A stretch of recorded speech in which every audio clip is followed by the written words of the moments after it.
Assalamualaikum warahmatullahi wabarakatuh. Salam dan bahagia. Saya Eni Setiawati Sutrisno dari SMP Negeri 3 Kutulinangun. Pada kesempatan kali ini akan melakukan pengimbasan tentang budaya positif kepada rekan sejawat di SMP Negeri 3 Kutulinangun. Selamat menyaksikan. Yang kami hormati Bapak Ibu Guru SMP Negeri 3 Kutulinangun, yang kami banggakan calon guru penggerak Bu Eni. Perlu Bapak Ibu ketahui bahwa pendidikan guru penggerak adalah program pendidikan kepemimpinan bagi guru untuk menjadi pemimpin pembelajar. Program ini meliputi pelatihan daring, lokakarya, konferensi, dan pendampingan selama 9 bulan bagi guru penggerak. Diharapkan selama program tersebut berjalan, calon guru penggerak jangan sampai meninggalkan tugas utamanya sebagai guru di kelas. Itu tetap tugas utama, walaupun nanti ada kegiatan-kegiatan sebagai guru penggerak. Nah, dalam kegiatan selama kegiatan guru penggerak atau selama pendidikan CGP, materi dan capaian pembelajaran meliputi paradigma dan visi guru penggerak. Yang kedua, praktek pembelajaran yang berpihak pada murid. Yang ketiga, pemimpin pembelajaran dan pengembangan sekolah. Yang keempat, selebrasi, refleksi, kolaborasi, dan aksi. Kalau tadi Bu Eni ngendika hari ini adalah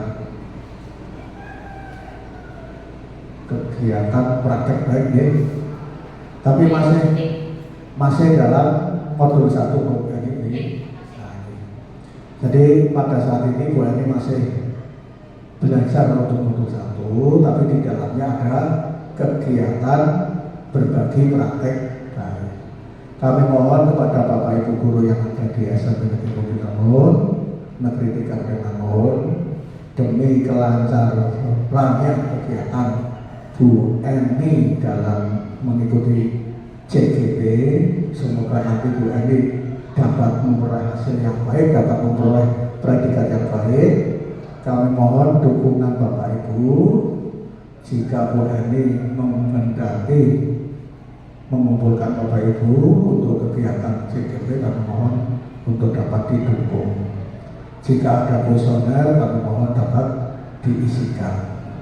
Dan nanti setelah Bu Eni menjadi guru penggerak, dapat mengimplementasikan ilmunya di SMP Negeri 3 Kutulinangun demi kemajuan SMP Negeri 3 Kutulinangun. Itu yang bisa kami sampaikan Bapak Ibu, karena kami ada tugas lain, sudah ditunggu asisten itu di ruang saya, sehingga kami tidak dapat ikut bersama-sama di sini. Kami hanya ikut atau mohon dukungan Bapak Ibu demi kelancaran kegiatan Bu Eni 6 bulan ke depan. Bu Eni berapa 9 bulan? Oh 5 bulan ke depannya. Itu yang bisa kami sampaikan Bapak Ibu. Kurang lebihnya mohon maaf. Kami akhiri. Wassalamualaikum warahmatullahi wabarakatuh. Non saya terus meninggalkan ruang ini Bapak Ibu karena sudah ditunggu. Itu juga demi 100%-nya Bapak Ibu. Ya, matur.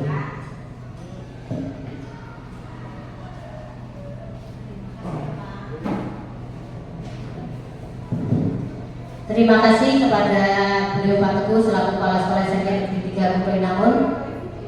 Kita lanjutkan acara yang berikutnya, yaitu tentang budaya positif di sekolahan.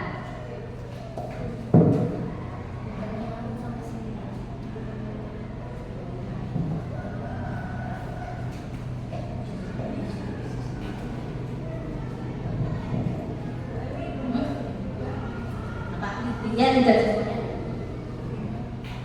Ini fasilitator kami dari Jawa Tengah yaitu Bu Lutfiatul, kemudian pendamping prakteknya dari SMP 2 Wirid yaitu Bu Nani.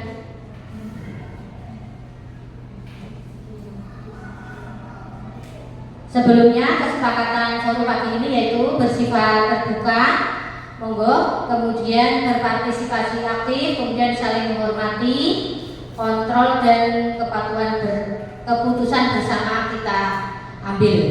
Ya, itu kesepakatan forum pada pagi hari ini. Kalau siswa ada kesepakatan kelas ya, kalau ini diskusinya bersifat terbuka. Oke, kita lanjutkan berikutnya. Tujuan kegiatan hari ini ya tentang budaya positif, yaitu memaparkan pemahaman budaya positif, berdiskusi bersama tentang disiplin di sekolah, menyampaikan pengalaman praktik baik pemahaman budaya positif melalui segitiga resolusi, diskusi dan keyakinan kelas. Kemudian sebelum kita awali kegiatan pagi hari ini, marilah kita menyanyikan lagu Indonesia Raya terlebih dahulu. Hadirin dimohon berdiri.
Ya, saya berdiri di sini bukan berarti saya hebat atau bagaimana. Ini malah terima kasih sekali sudah pada rawuh para bapak ibu senior ya. Saya di sini merasa malu karena Nguyai Segoro ya. Ya, tapi tidak apa-apalah walaupun begitu saya kewajiban saya untuk mengimbaskan apa yang saya peroleh harus dilaksanakan. Jadi mohon maaf ya Bapak Ibu, bukan berarti saya menggurui panjenengan semua, itu bukan. Oke, kita explaining terlebih dahulu.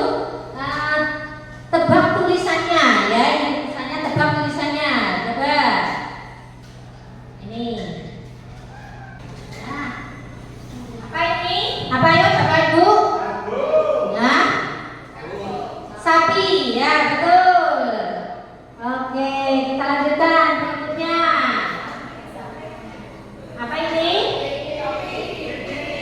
Ya, pipi ya, bukan topi, karena kita yang dibaca adalah tulisannya. Ini apa?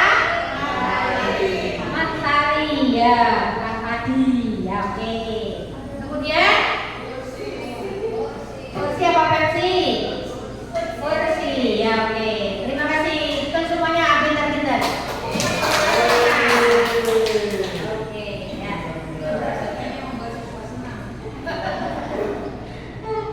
Oke, kita lanjutkan. Tujuan budaya positif di sekolah adalah budaya positif untuk membangun karakter siswa agar mempunyai karakter yang baik. Nah, sesuai dengan apa yang ada di dalam Undang-Undang Nomor 20 Tahun 2003, yaitu bertujuan untuk membangun karakter siswa yang bertakwa kepada Tuhan Yang Maha Esa, mandiri, kemudian ada sehat ya. Tadi kita sudah berupaya siswa untuk sehat dengan gizi seimbang, kemudian cakap, kreatif, mandiri dan bertanggung jawab. Itu tujuannya disiplin positif di sekolah. Kemudian kita lanjutkan materi selanjutnya, yaitu tentang konsep penting dalam budaya positif.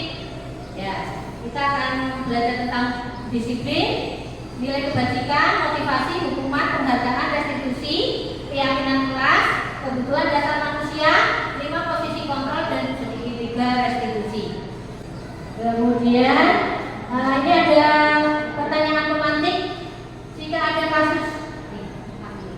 Jika ada kasus Joni yang di kelas 7 itu, misalnya ada siswa yang suka makan, kemudian ya pada waktu istirahat mereka pada jajan gitu, tapi ini Joni suka minta makanan teman-temannya, diminta ya, tidak mau tahu, pokoknya saya minta gitu ya. Ini bagaimana sikap kita sebagai guru, terutama ini di sini namanya Bu Santi kalinya, yang setiap saat menerima laporan bahwa Joni itu sering merebut-rebuti makanan temannya, nah, sehingga membuat kelasnya menjadi rusak.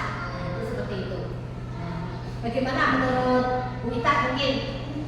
Iya Bu Ita, bagaimana kalau ada siswa yang merebut-rebut makanan temannya pada jam istirahat? Bagaimana cara mengatasinya? Ini posisinya sebagai guru. Iya.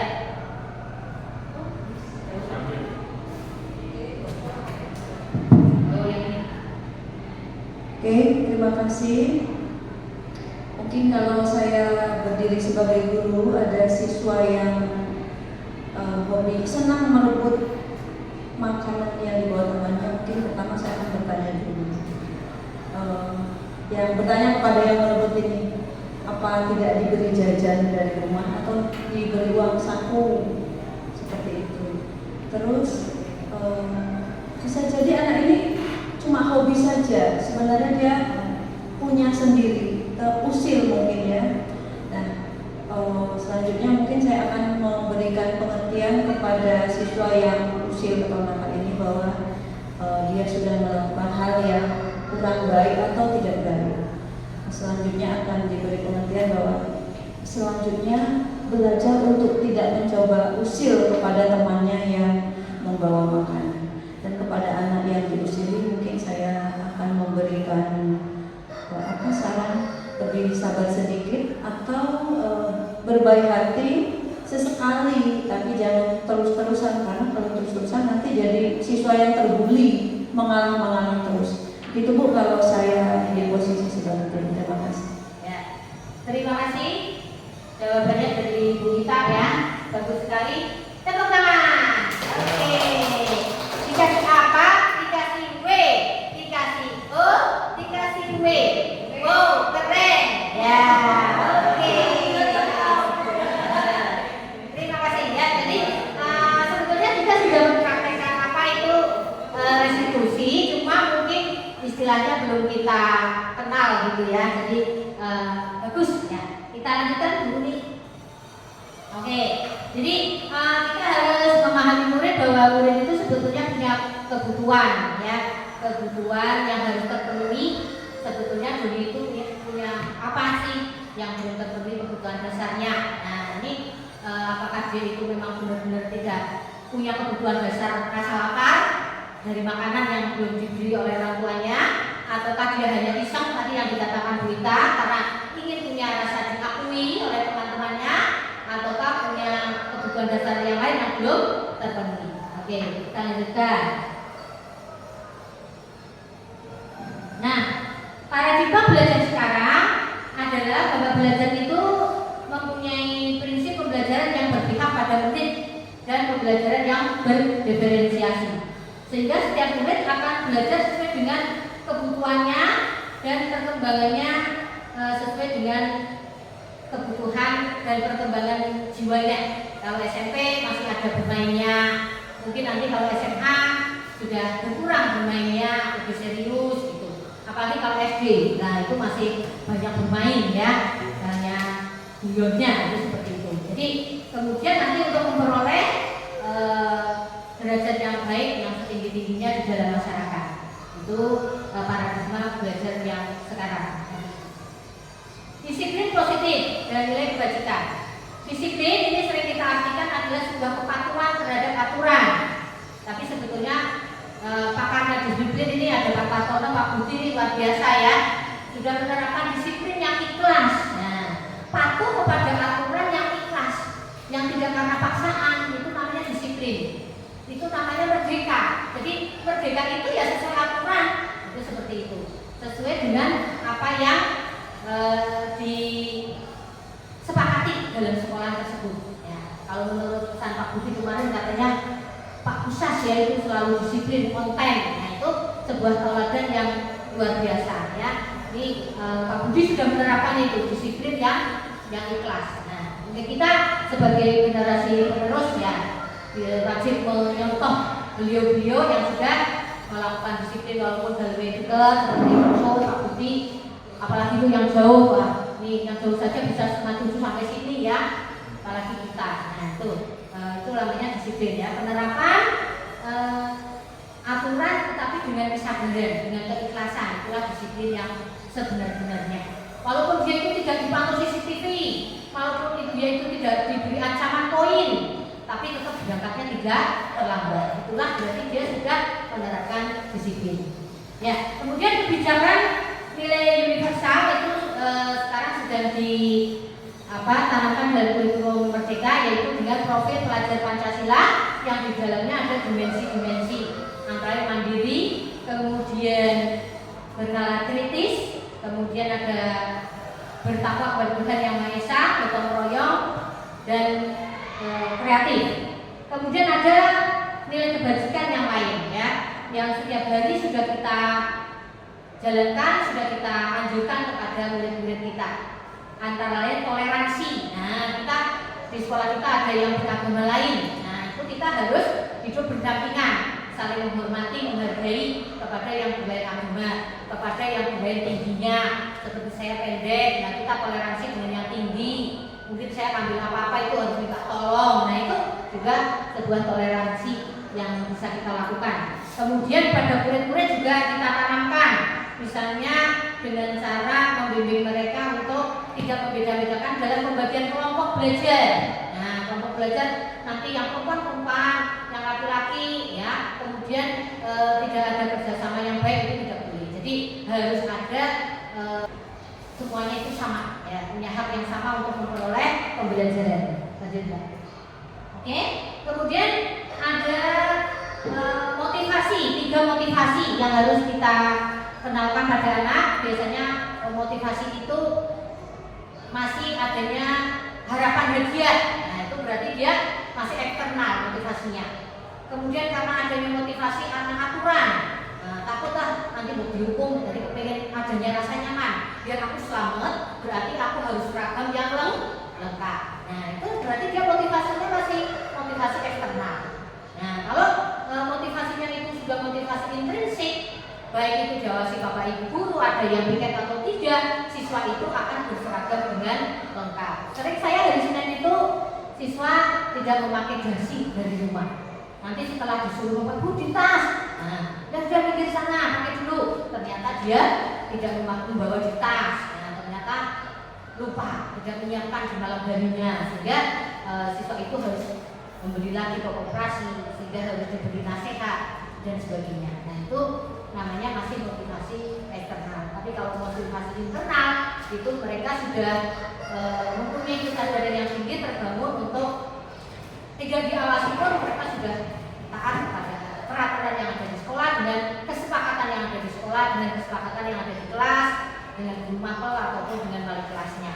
Itu seperti itu. Jadi mari kita tanamkan pada murid-murid kita untuk mempunyai motivasi internal. Nah, caranya langkahnya yaitu dengan cara ya tips-tipsnya untuk mendisiplinkan dengan motivasi internal yaitu menciptakan mindset yang positif. Nah, kita menciptakan mindset pemikiran yang positif. Nah, bahwa nanti kalau jadi anak yang tertib itu memang sudah kewajibanmu untuk masa depanmu sendiri.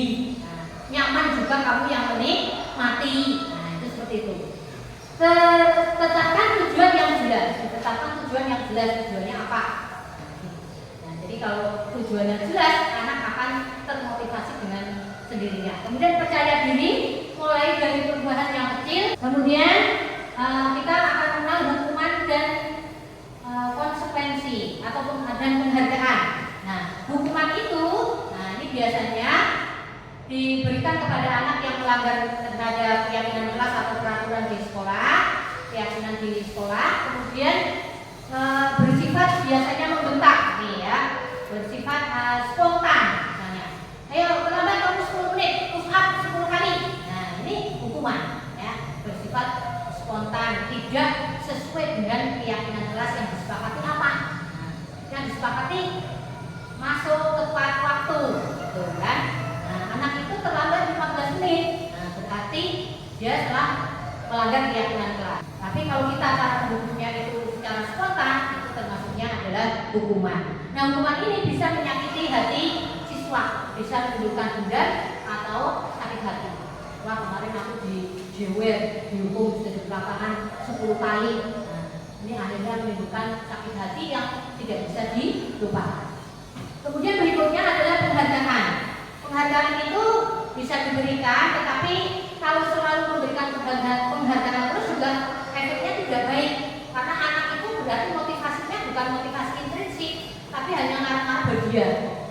Asik nanti yang masuk Bu Okta pasti ngasih kuis, nanti dikasih hadiah bintang. Nah, kalau Bu Okta itu tidak ngasih hadiah bintang, nanti anak tidak termotivasi untuk menjawab. Nah, itu penghargaan juga kita harus hati-hati memberikannya, ya.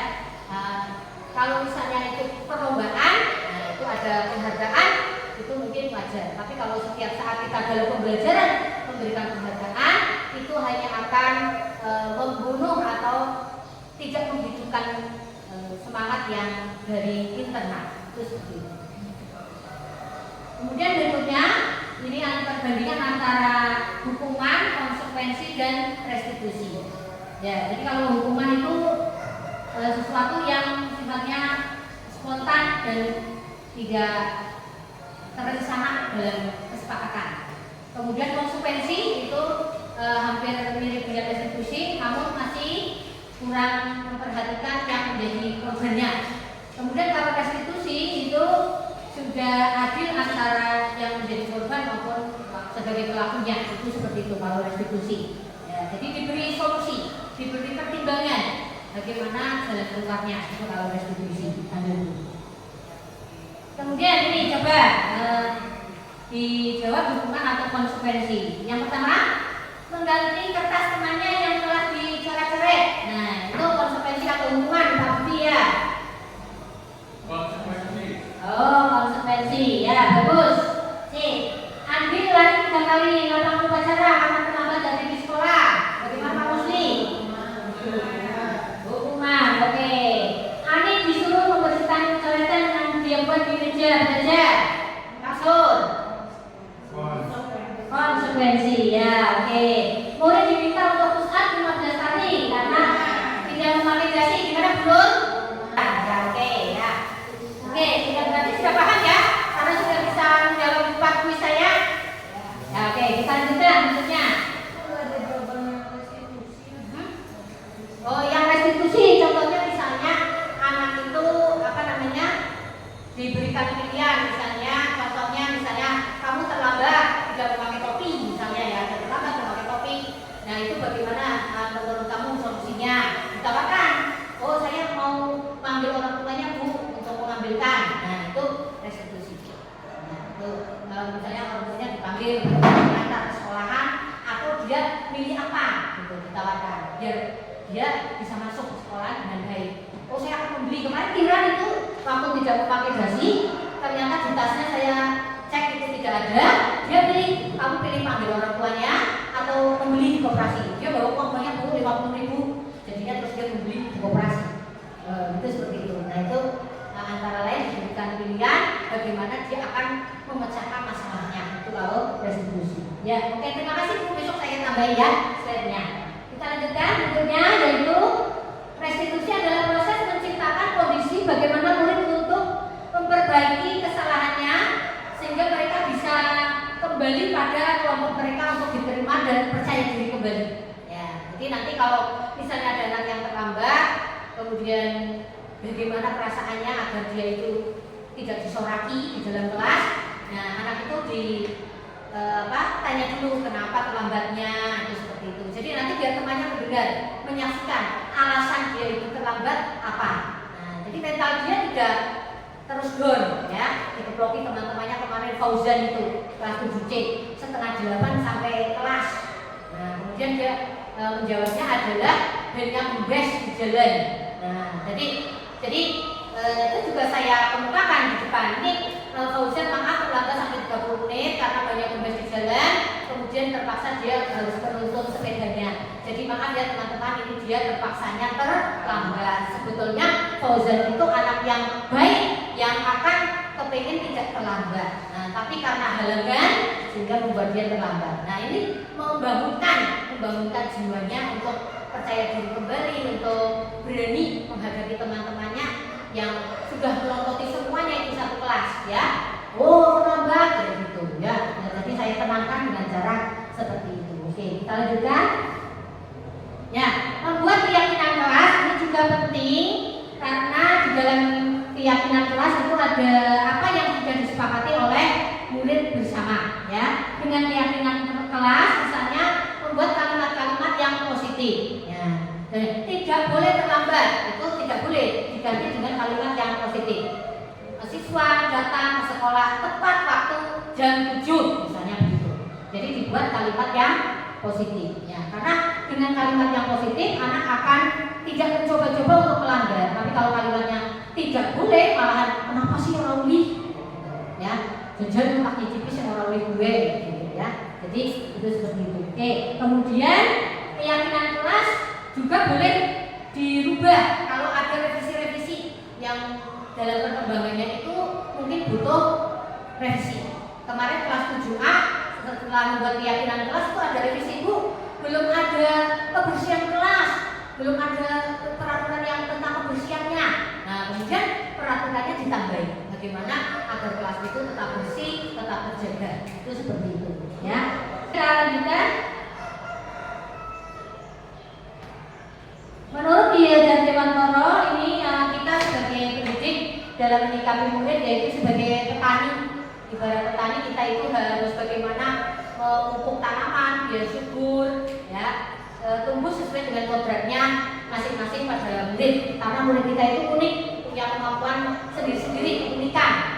Misalnya seperti itu Khairul, ya, anaknya ngomong terus kalau diulang gitu ya. Tapi dia punya kelebihan itu juga kalau mengerjakan apa-apa cepat, temannya belum dia sudah. Nah itu berarti itulah kelebihan Khairul, kita hargai ya. Kita patut menghargai mereka. Kemudian seperti tanaman juga butuh pupuk, butuh subsidi dari air dan sebagainya. Itu kita sebagai pendidik hanya ikut menuntun bagaimana agar tanaman ini, siswa ini, murid ini bisa tumbuh sesuai dengan kodratnya, minatnya, bakatnya apa, kita tuntun. Itu seperti itu. Atau mungkin ada pendapat yang lain, monggo Pak Budi dipersilakan tentang guru sebagai petani. Ya, terima.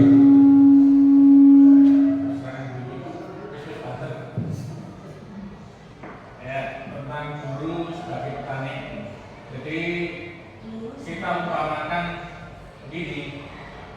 Kita tidak bisa memaksa tanaman jagung berbuah kacang. Ini seperti itu. Sebaliknya juga kita tidak bisa memaksa kacang itu berbuah jagung. Artinya bahwa anak-anak itu didorong untuk bisa berkembang sesuai dengan potensi atau kemampuan. Seperti itu saja. Terima kasih. Oke.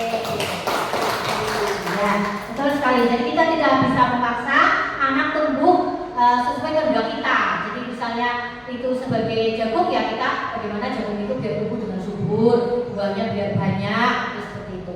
Tidak mungkin dari bibitnya itu jagung harus menjadi keju. Nah itu tidak bisa ya. Oke, kita lanjutkan. Ya. Pada dasarnya manusia itu mempunyai 5 kebutuhan dasar. Begitu pula dengan murid kita. Ya, ini menurut tokoh yang terkenal dari Amerika psikologi yaitu William Glasser. yang merupakan bahwa 5 dasar kebutuhan manusia yang harus terpenuhi. Kalau salah satu saja tidak terpenuhi, bikin pusing ya Pak De? Ya, bikin pusing ya. Contohnya kebutuhan kasih sayang. Nah, Pak De, ya kebutuhan kasih sayang itu penting ya Pak De ya. Nah, oke. Ya, kebutuhan hidup, bertahan hidup, survival.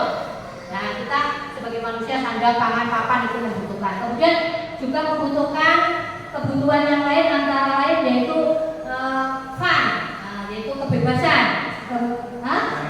kesenangan ya, kan kesenangan. Kemudian freedom itu kebebasan. Kemudian power atau kekuasaan. Nah, ini semuanya ada dalam diri manusia. Sehingga kasus Doni tadi yang berkaitan dengan rasa laparnya, ya, yang terbukti makanan teman-temannya, mungkin salah satu kebutuhan daripada Doni itu tidak terpenuhi, yaitu adanya kebutuhan dasar manusia, yaitu tentang survival, kebutuhan hidup, kebutuhan dasar, yaitu rasa lapar. Doni lapar, tidak dibawa bekal, teman-temannya pada membawa makanan semua, sehingga dia berbudi punya teman-temannya.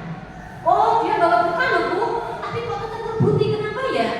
Ada kebutuhan dasar Doni yang lain mungkin yang tidak terpenuhi. Oh, mungkin dia kurang kasih sayang. Oh, dipanggil wali kelas, dikandani, dia caper gitu. Nah, ini bisa saja terjadi. Oke, kita lanjutkan. Ya, jadi ini kebutuhan dasar manusia, ada survival, kebutuhan untuk hidup, sandang pangan. Kemudian berikutnya kebutuhan kasih sayang. Kemudian juga butuh kasih sayang. Kita memperhatikan murid, ya, misalnya menjawab benar, oh ya bagus, itu seperti itu. Dia pengen itu bahwa dia itu mampu dihargai, itu seperti itu. Jangan muridnya sudah menjawab benar, oh ya benar Pak. Nah, itu jangan seperti itu. Jadi mari kita tunjukkan ke teman-temannya dia punya rasa menghargai pada dirinya. Oke. Kemudian power, menjadi ketua kelas, menjadi OSIS, itu diberi peluang kepada murid kita. Nah, itu seperti itu. Selanjutnya, kemudian kebutuhan akan kebebasan. Nah, murid juga butuh kebebasan.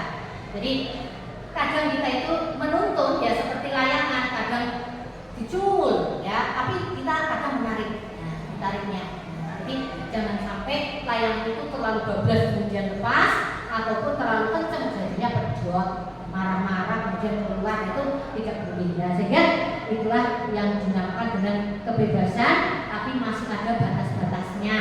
Seperti itu. Kemudian kebutuhan kesenangan itu juga penting, karena kita dalam pembelajaran itu dengan teknik permainan, mungkin snowboard rolling, mungkin permainan game, turnamen, mungkin outdoor study. Nah, itu bisa dikerjakan, kita lakukan sehingga anak ada permainannya tapi sambil belajar. Bagaimanapun anak adalah anak yang mempunyai jiwa bermain, masih bermain. SMP itu masih ada bermainnya.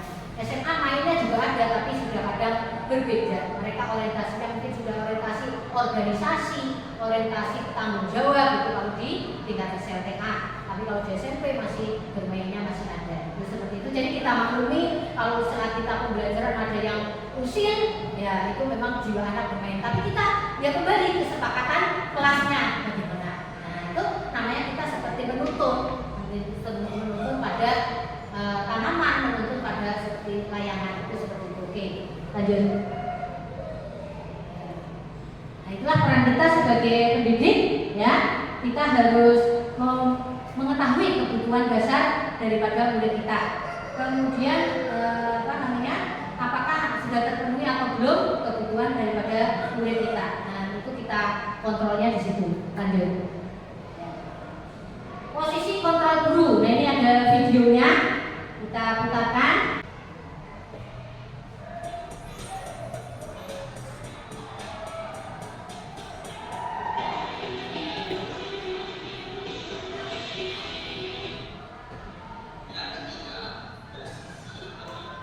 Nanti kita lihat posisi kontrol kita sebagai guru, ya, dan pendidik bagaimana untuk mengontrol murid-murid kita yang mempunyai keanekaragaman bersikap.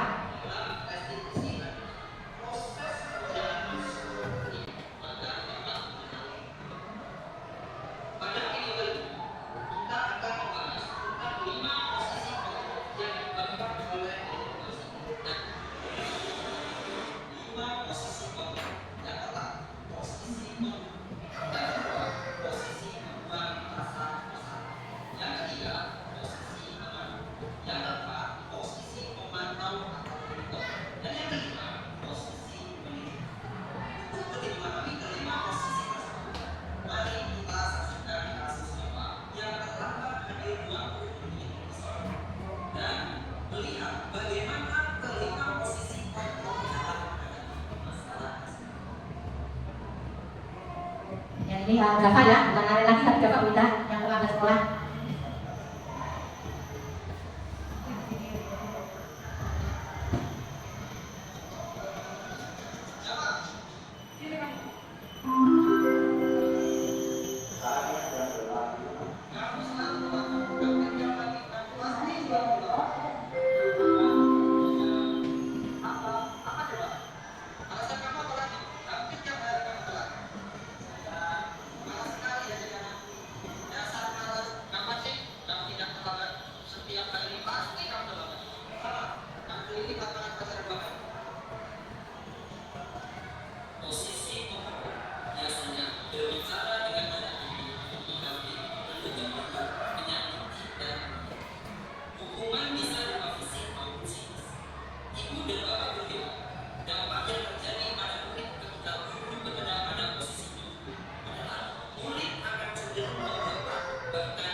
Posisi sebagai teman.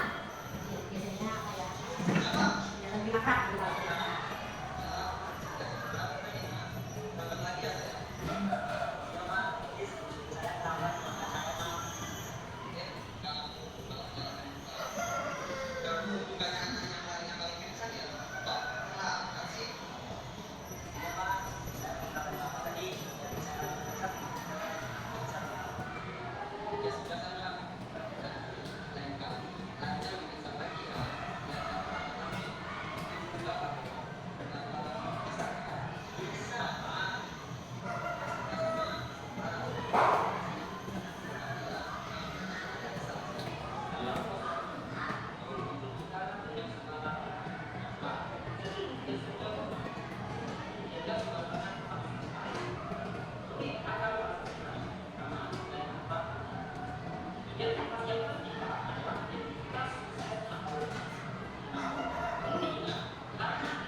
Berdasarkan peraturan dan konsekuensi. Seorang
Oke, itulah 5 posisi kontrol ya. Yang pertama sebagai penghukum, kemudian sebagai teman, kemudian sebagai pembuat merasa bersalah, kemudian sebagai pemantau, dan kemudian sebagai posisi manajer. Ya, sehingga kita berharap semuanya bisa menerapkan pada posisi yang manajer.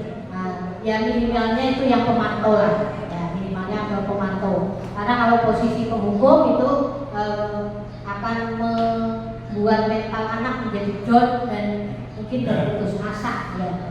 Oke, monggo Pak, ada pertanyaan, monggo boleh.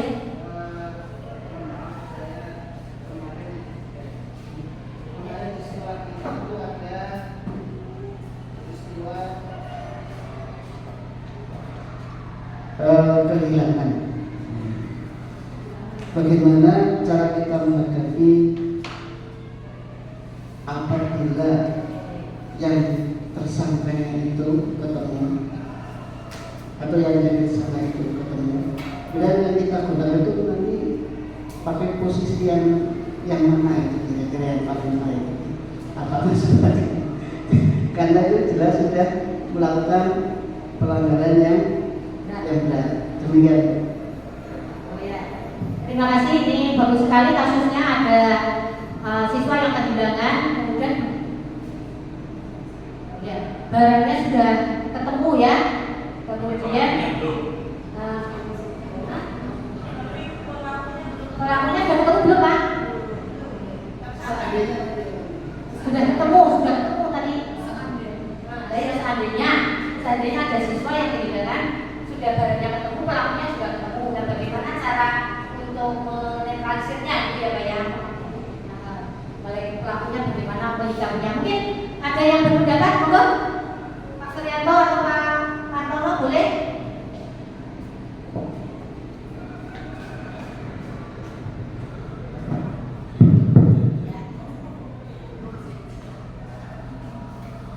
Ya, terima kasih. Ini yang ketemu barangnya apa orangnya tadi? Dua-dua. Memang kalau kita cuma sebenarnya kan sudah mau bertanya dari situ. Jadi kalau kita melihat 5 posisi itu kalau diterapkan pada orang, tentu kita orangnya tidak tetap ya. Nah, sekarang kondisi real anak kita, kalau kita ketemu anak yang memang baru sekali 2 kali terlambat, itu kepethuk ditakoni wis nangis mewah. Tentu kita berbeda, sehingga langsung kita mungkin biar kalimat posisi kita mengambil posisi dan memotivasi dan sebagai ceria. Kemudian kalau kita ketemu anaknya sudah sering tidak hanya sekali 2 kali sering, sehingga posisi kita langsung pasang tangan, makanya sini.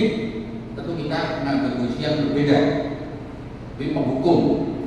Nah, dalam kondisi tentu kita juga dalam menempatkan posisi, kita melihat audien kita kayak apa, gitu.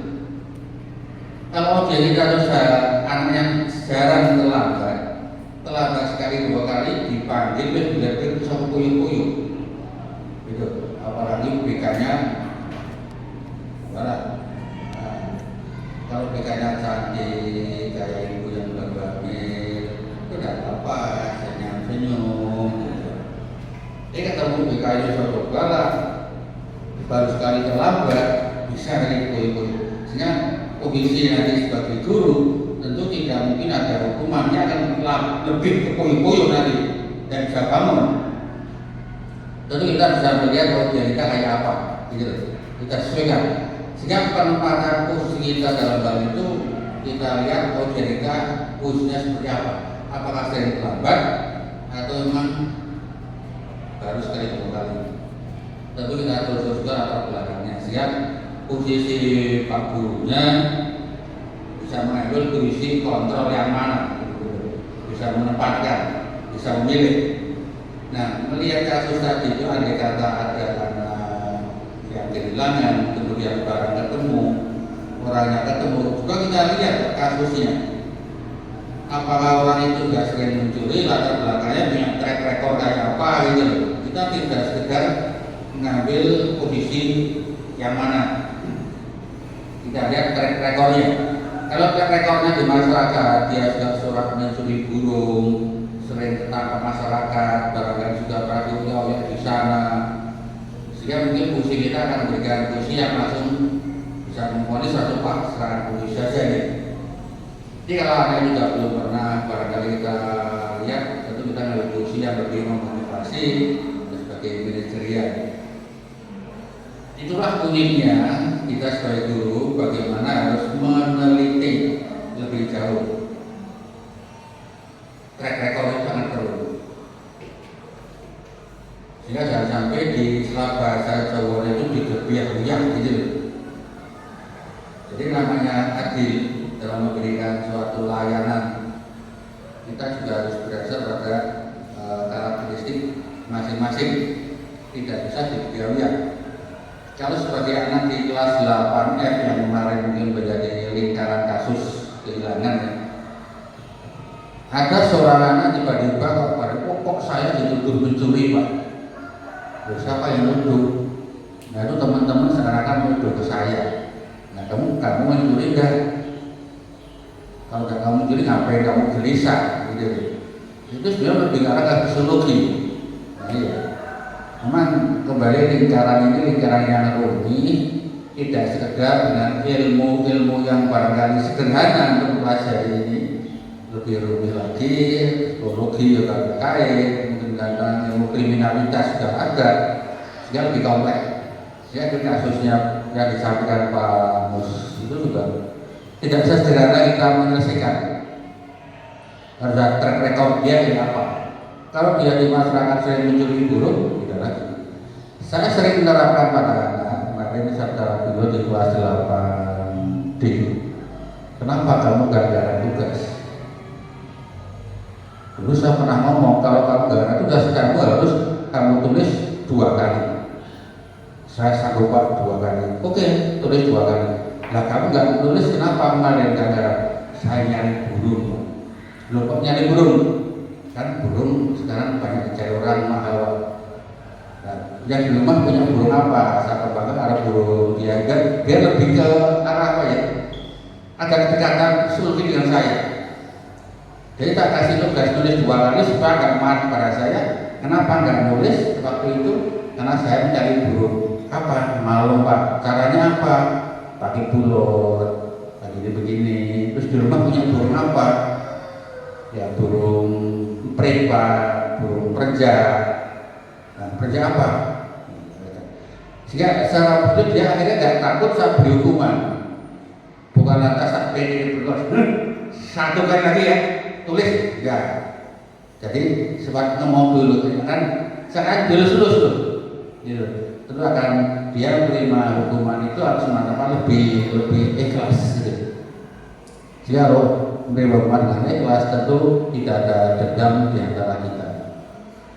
Itu satu barangkali apa yang saya sampaikan dan sudah sedikit tadi curhat bagaimana mensikapi video tadi. Kalau video tadi kan hanya 1 anak sama. Padahal kita dalam menangani anak berkarakter macam-macam, anak yang sering terlambat, yang tidak pernah. Karena saya pernah menangani waktu kelas 3 entah berapa tahun yang lalu, terlambat saya panggil sudah mewek, maaf pak terlambat, saya sudah nangis. Jadi saya pun tidak bisa berbuat banyak, apalagi tangisan seorang wanita. Terima kasih. Assalamualaikum.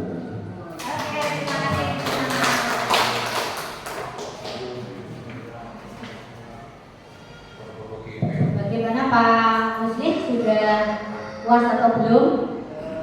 Ya, oke. Terima kasih. Oke. Jadi ini Pak Kartono sudah menerapkan posisi manajer. Jadi beliaunya sudah mengidentifikasi apa yang menjadi penyebab dari permasalahan siswanya. Gitu. Ketika terlambat, ketika tidak mengerjakan tugas, itu diidentifikasi terlebih dahulu. Sebetulnya sudah mempraktekkan segitiga restitusi. Ya, oke. Hebat sekali Pak Kartono ya. Nah, oke. Semuanya juga sebenarnya sudah pernah mempraktekkan ya. Saya yakin lah sudah senior sudah bertahun-tahun menjadi guru lah. Cuma mungkin apa ya istilah-istilah baru itu baru diterapkan di guru-guru mereka ini. Oke, kita lanjutkan. Oke, ini posisi penghukum, merasa bersalah. Jadi siswa jadi merasa ya Bu, saya bersalah, seperti itu. Kalau posisi sebagai pembuat merasa bersalah. Kalau pemantau itu biasanya berfokus pada data-data. Ini berdasarkan data ini kamu sudah terlambat 10 kali. Nah, itu pemantau. Sehingga kamu harus konsekuen dengan peraturan ini. Nah, itu pemantau ya. Nih, ada guru punya data, kamu tidak mengerjakan tugas. Nah, ini pemantau. Lanjut. Kemudian pada posisi manajer, ini biasanya murid kita panggil, kemudian kita cari alasannya, cari kenapa dia itu ngantuk, kenapa dia itu terlambat, kenapa dia itu tidak mengerjakan tugas, itu seperti itu.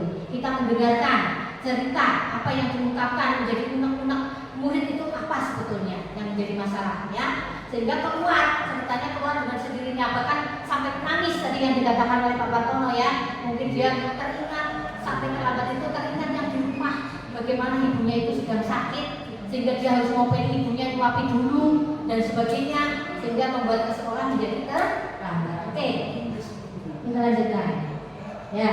Oke, karena kita sudah belajar tentang 5 posisi kontrol, saya akan membagikan pop-it. Panjenengan bisa menulis panjenengan sudah mempraktekkan kontrol yang mana. Nanti ditempel di sebelah selatan itu kertasnya sudah saya siapkan.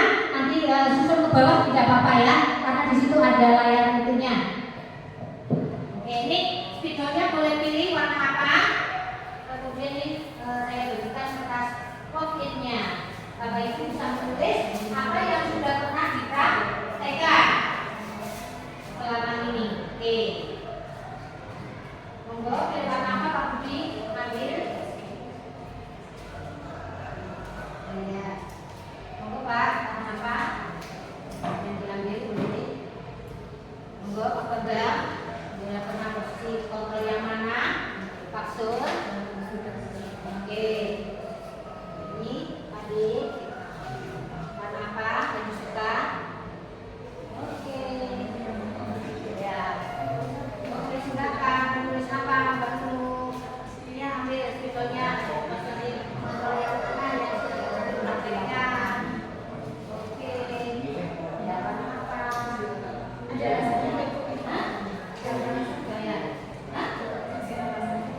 Oh ya, boleh nggak apa-apa. Ini silakan berdiri. Apa? Ya, bisa ditempel di sebelah sini. Ini ada manila nih. Ya, ada siapa boleh ke bawah? Boleh. Ya, karena sini ditutup ya. Jadi ini ada kertas, sudah saya tempel manila. Bapak Ibu boleh menaruh di sini kertasnya. Satu ya, salah satu yang boleh maksimal 3 lah ya, maksimal 3. Ya, yang sudah pernah dilakukan. Posisi kontrol yang mana? Tadi yang posisi kontrol enggak? Posisi apa? Penghukum apa manajer atau apa yang sudah pernah dilakukan? Penghukum, kemudian ada di posisi merasa bersalah, kemudian ada posisi teman, ada pemantau dan sebagai manajer. Oke.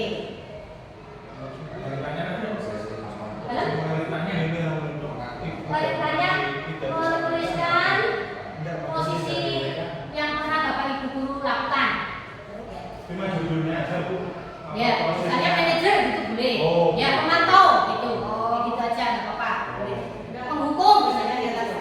Nah, kalau biasanya boleh tidak boleh, nggak apa-apa. Betul, pemantau anak-anak di perpus boleh. Ya, sudah Bu Emi?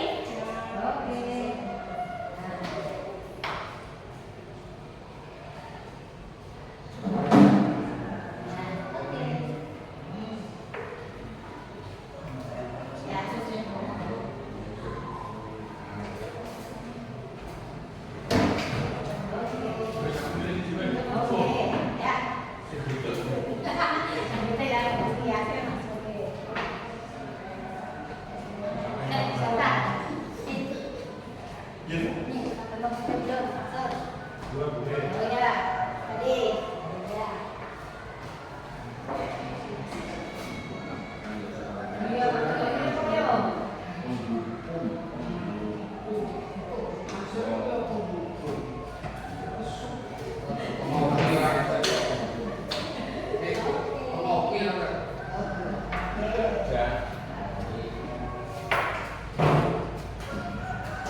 Terima kasih sebagai kasus berperan sebagai teman Bu Emi.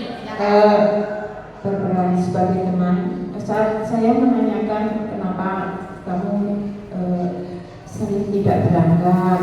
Terus anaknya menjawab, saya itu Bu punya mah, jadi kadang-kadang kambuh. Terus ya udah saya menasihati supaya makannya hati-hati dan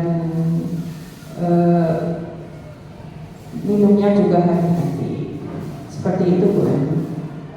Oke, terima kasih. Jadi Bu Emi telah mempraktekkan posisi sebagai teman, di mana Bu Emi itu menanyakan alasannya ya kenapa sering terlambat. Ternyata muridnya itu kena mah. Nah sehingga Bu Emi memberikan masukan untuk makanya untuk berhati-hati. Nah ini disampaikan oleh Bu Emi dengan rasa akrab, rasa santai sebagai teman. Oke, terima kasih Bu Emi.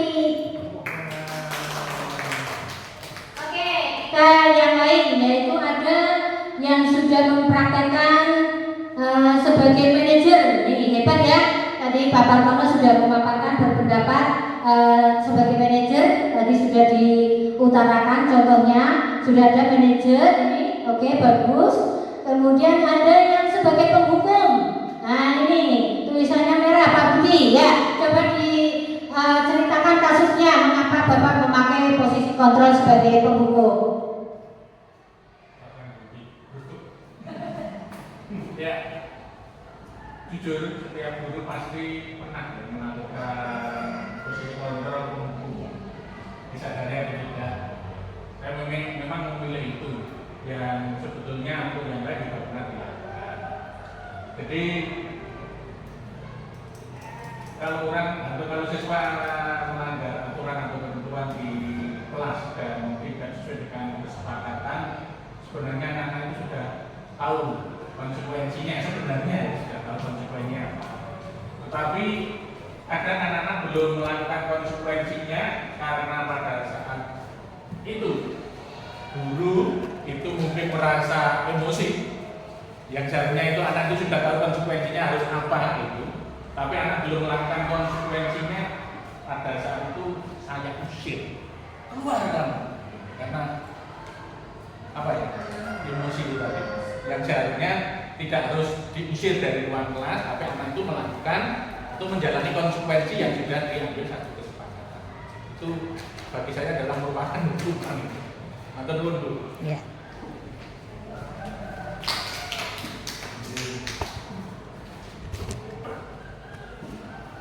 Oke, terima kasih Pak Budi. Ya, dan pendapatnya macam-macam ya. Dan semuanya sudah pernah kita praktekkan sebetulnya, dari penghukum, kemudian dari pemantau, dari sebagai pembuat merasa bersalah, kemudian manajer itu sudah pernah kita lakukan. Kalaupun misalnya penghukum, saya yakin menghukumnya Bapak Ibu guru itu dengan berbagai catatan atau pertimbangan ya. Kalau belum kebangetan kayaknya Bapak Ibu guru itu belum menjatuhkan hukuman yang berat lah ya. Jadi tujuannya saya yakin itu untuk kebaikan murid itu kembali ya. Tapi mungkin begini Bu, saya ingat ya, pernah saya itu pada saat SMP, kepala sekolahnya saya ingat namanya Mas Riono Simodijo. Komisen, betul komisen kita orangnya. Dia aslinya guru bahasa Jawa Pak, bagus. Hukuman mereka yang diterapkan pada siswa yang terlambat itu seluruh keliling lapangan. Ya maklum ya, awal tahun 80-an, 79-an kan. Tetapi suatu saat pas reuni, ya saya juga ingat memang hukuman itu membuka ternyata. Saya dulu pernah dihukum oleh Pak Guru. Saya sampai sekarang masih ingat terus ya hukuman itu. Nah, kembalikan ke Pak Kepala Sekolah itu. Kowe biyen yang katakan menghubungi lapangan kowe ora mungkin dadi guru. Akhirnya banyak kowe. Ternyata menurut hemat saya ya, ternyata hukuman itu ya tidak selamanya jelek gitu ternyata. Menghubungi lapangan meskipun kita itu merasa ada membuka pada hati kita, ternyata juga mendorong kita itu di situ. Janjane lho. Ya saya rasa semuanya Bapak Ibu guru sing feodal sing sudah foto-foto ya dulu juga pernah dihukum atau bunuh di bawah menghapus itu sudah biasa. Iya toh? Iya. Seperti itu. Seperti maksud misalkan yang maksud Demikian mungkin itu pengalaman yang pernah saya rasakan, yang satu sekarang itu masih peringat. Itu penghubungi lapangan. Tapi setelah dimulai berguna ya aku nanti penghubungi lapangan ya itu kan mungkin dari guru itu akhirnya kan kalau kita itu di situ. Kurang lebih seperti itu. Nah saya ya mungkin perannya sudah berbeda. Peran sekarang dengan dulu. Nah kalau dulu kan masih mampu zaman penjajahan, sekarang kan tidak, perannya sudah ini. Jadi kalau kita apa-apa harus keliling lapangan dan sebagainya, melanggar HAM dan sebagainya. Kalau dulu kan orang-orang melanggar HAM, terus orang tuanya protes kan tidak. Malah senang mau keluarnya itu kan gitu. Tapi kalau sekarang perannya sudah berbeda, jadi bisa jadi anak itu hanya pengalaman saya seperti itu. Terima kasih Pak Budi, pengalamannya yang luar biasa. Betul apa yang beliau katakan bahwa hukuman itu kadang butuh diterapkan, tetapi dengan catatan. Artinya tidak semuanya anak itu dihukum serta merta setiap kesalahan itu dihukum, itu tidak ya. Jadi dari apa yang telah dilakukan oleh para pendidik nanti akan menimbulkan apa yang namanya motivasi intrinsik. Ya, jadi tanpa paksaan. Ini yang kita harapkan itu motivasi intrinsik yang tumbuh di dalam hati murid-murid kita. Nah, kalau bisa keyakinan kelas itu ya tidak ada kolom konsekuensi. Jadi dengan adanya kesepakatan itu saja sudah cukup. Kalau kita itu memang mau gembing, mau sadar berpegang pada apa yang sudah kita sepakati. Tapi dini masih dibutuhkan apa itu konsekuensinya, ya monggo tidak apa-apa asal itu disepakati bersama pula demi kebaikan dan kenyamanan kita bersama. Oke, kita lanjutkan. Nah ini kaitannya tadi ya, apa posisi kontrol kita akan belajar tentang segitiga restitusi. Jadi kalau kita misalnya akan menangani suatu kasus, menangani suatu masalah, kita dapat menggunakan segitiga restitusi ini. Segitiga yang pertama paling bawah itu namanya menstabilkan identitas. Di mana tadi murid yang bermasalah kita panggil, kemudian kita tanyai, ya apa masalahnya itu. Kemudian yang kedua validasi tindakan yang salah. Kenapa kamu terlambat? Nah itu seperti itu. Kemudian menuju ke keyakinan. Ya. Jadi kalau tidak bisa identifikasi tadi apa yang dikatakan Pak Partono, kemudian Pak Budi itu sudah betul bahwa kita mengidentifikasi kesalahan murid terlebih dahulu. Apa akar masalahnya? Mengapa? Kenapa dia seperti itu? Nah, sehingga kita tidak menjas murid. Oh ya kamu salah, kenapa? Tidak mau tahu apa alasannya. Nah, itu tidak boleh seperti itu. Jadi mungkin dia harus menyuapi neneknya dulu yang sakit, ibunya dulu yang sakit, baru dia berangkat bisa sekolah. Atau mungkin kayak tadi yang dikatakan Fauzan 7C, banyak gembes. Nah, kalau kita sudah banyak gembes dengan ke kelas remos-remos, ya sampai sekolah masih dihukum 5 kali keliling lapangan. Nah, ini akan melukai hati murid, akan membekas yang negatif itu seperti itu. Nah, walaupun demikian, nah itu semuanya juga demi kebaikan murid itu sendiri. Dia akan jerah, akan menyadari, kemudian akan memperbaikinya, karakternya mudah-mudahan menjadi baik kembali sesuai dengan kesepakatan. Itu dalam segitiga restitusi. Oke. Tahapan segitiga restitusi itu yang pertama adalah tadi menstabilkan identitas, bahwa kita itu pernah melakukan kesalahan, kamu salah, ya memang namanya anak kadang ada halangannya, jadi ditenangkan dulu. Siswa yang bermasalah ini ditenangkan dulu, kamu kenapa, kemudian memang yang namanya siswa itu pernah melakukan kesalahan, tapi mari kita perbaiki, mari ada kesempatan untuk membetulkan. Kamu masih diberi kesempatan, harusnya bersyukur, diberi kesempatan untuk memperbaiki nilai yang kurang dipenuhi, untuk memperbaiki apa itu yang kamu lakukan agar menjadi tidak terulang, agar menjadi siswa yang baik, yang berkarakter Pancasila. Oke, kita lanjutkan. Kemudian validasi tindakan yang salah. Nah itu kita korek ya. Validasi itu kita korek kenapa, mengapa itu seperti itu. Lanjut. Kemudian pada tahap berikutnya kita kembalikan ke keyakinan kelasnya, kesepakatan sekolahnya bagaimana. Kamu kalau terlambat terus seperti ini, jam 7:20 terus terlambat, nah kamu sudah melanggar peraturan keyakinan yang ada di sekolah kita, kesepakatan kita. Apa kamu tidak malu? Apa kamu itu seperti apa sih sebetulnya cita-citamu? Seperti apa sih kepengennya kamu besok menjadi apa? Menjadi orang yang seperti apa? Nah, dengan seperti itu anak akan berpikir, oh iya, kalau saya terlambat terus, bagaimana cita-cita saya akan tercapai? Nah, itu dia akan berpikir. Nah, sehingga dari proses itu nanti akan menimbulkan motivasi intrinsik. Oke, kita lanjut. Ya, ini ciri-ciri segitiga restitusi. Jadi bukan untuk menebus kesalahan, namun untuk belajar dari kesalahan. Ini aku wis telat, besok aja mani telat. Berarti aku harus bagaimana? Gitu. Oh, harus menyiapkan baju malam hari. Oh, harus mengecek pompa sore hari.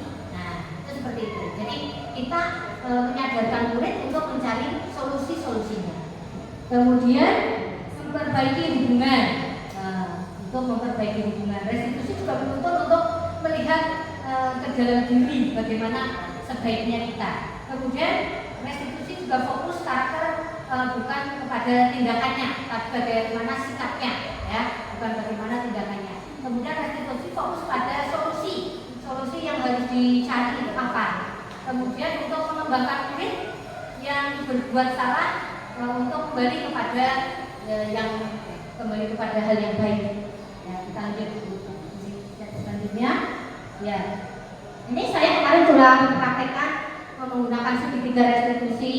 Kasus yang pertama yaitu kasus siswa yang tidak memakai dasi, yaitu pada waktu itu saya pikir tanggal 20 hari Senin mau upacara, banyak siswa yang tidak memakai dasi. Kemudian ada salah satu itu yaitu Tiran, itu yang lainnya tidak memakai dasi, tetapi setelah saya suruh memakai ternyata di tas. Nah, dia lolos masuk, ya, sudah bertanggung jawab dipakai masuk. Nah, ini Tiran itu di tasnya nggak ada, sehingga saya setelah upacara nanti menemui Bu Eni, ya, ya, di ruang khusus gitu. Sama Faiz 9A itu juga menurut data dari daftar nilai saya ada keterlambatan 2 nilai yang belum dikumpulkan. Kemudian saya bawa ke ruangan untuk di restitusi, ya, untuk ditanya mengapa mereka itu tidak memakai dasi, kemudian mengapa Faiz itu terlambat. Nah, itu seperti itu. Lanjut. Setelah itu saya juga sudah mempraktekkan disiplin positif dengan membuat keyakinan kelas. Ya, di kelas 7A saya sudah membuat keyakinan kelas yang sampai sekarang masih terpasang. Ya, memang sebaiknya itu terpasang di tempat yang umum sehingga siswa itu bisa mengingatnya, bisa melihatnya, sehingga tidak melakukan pelanggaran-pelanggaran kembali. Dia selalu ingat apa itu kesepakatannya. Itu seperti itu. Lanjut. Ya. Untuk mewujudkan budaya positif, tidak semuanya seperti membalikan telapak tangan. Betul, memang perlu proses yang panjang, ya. Sehingga kayak tadi Pak Budi menyadari sekarang, dulu saya dihukum suruh lari lapangan. Nah, sekarang sudah menyadari, oh ternyata hikmahnya saya menjadi disiplin, menjadi tertib kembali. Nah, itu kesadarannya timbul kemudian, ya. Tidak waktu itu ya saya sadar gitu. Jadi perlambat-lambat menjadi membaik. Itu seperti itu. Lanjut dulu. Oke, beli baju di pasar minggu, membayarnya pakai uang panjer. Mari kita ikut paradigma baru, membimbingnya murid dengan kontrol manajer. Tepuk tangan. Ada yang mau bertanya kembali mungkin? Ada pertanyaan? Oh ya, oke. Oh ya, silakan Pak.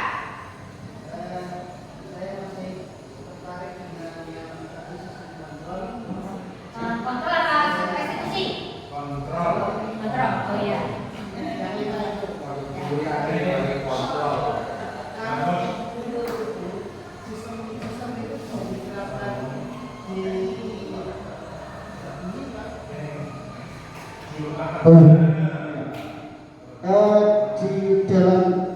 Diterapkan pada individu atau pada populasi atau pada individu dan dua-duanya bukan. Bedanya nanti penerapannya bagaimana?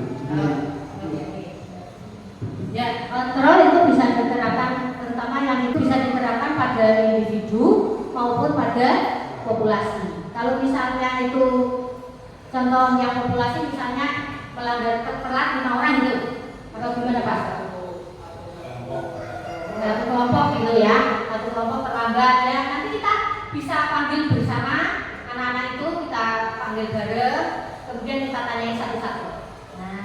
Alasannya apa yang membuat mereka terlambat? Mungkin 5 orang itu terlambatnya bareng, tapi yang membuat mereka terlambat mungkin beda.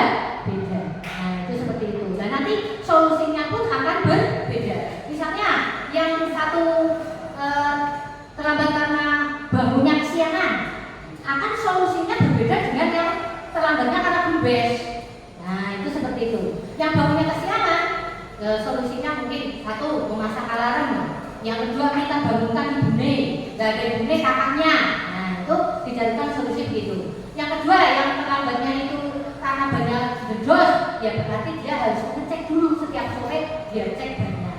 Itu seperti itu Pak. Jadi kita terapkan bisa pada per individu, bisa pada kelompok, tetapi pada penanganannya ya ketika perlu dialog, ya perlu penerapan dari segitiga restitusi itu tadi, mengidentifikasi masalah, kemudian ada keyakinan kelas, dan yang satunya adalah menstabilkan identitas. Itu seperti itu yang dipakai, yang digunakan. Sudah cukup? Oh ya, terima kasih sudah cukup. Kiranya cukup sampai sekian.